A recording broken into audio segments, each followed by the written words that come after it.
ఈ 1 ఇయర్లో ఈ 1.5 ఇయర్లో ఏమేమి జరిగింది అనేది మనం ఒక్కసారి ఫ్లాష్ బ్యాక్ వెళ్దాం మాధవ్.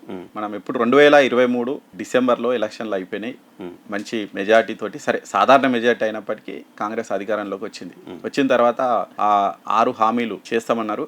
అందులో ఫ్రీ బస్ ఒకటి ఇచ్చిర్రు, మహిళలకు 500లకు సిలిండర్ ఇస్తామన్నారు, అదొకటి. ఫ్రీ బస్ ఒకటి, ఉచిత కరెంట్ ఒకటి. ఈ 3 హామీలు అమలు చేశారు. మిగిలిన మెయిన్ హామీలు ఇప్పటివరకు అయితే అమలు చేయలేదు.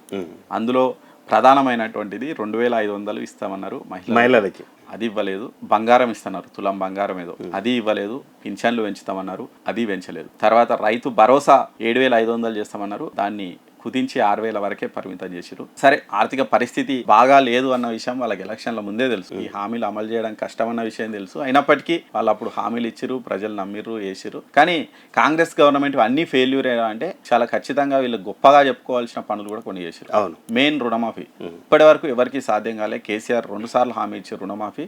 ఆయన ఎన్ని చేసిండో రుణమాఫీ విషయంలో మనం చూసినాం.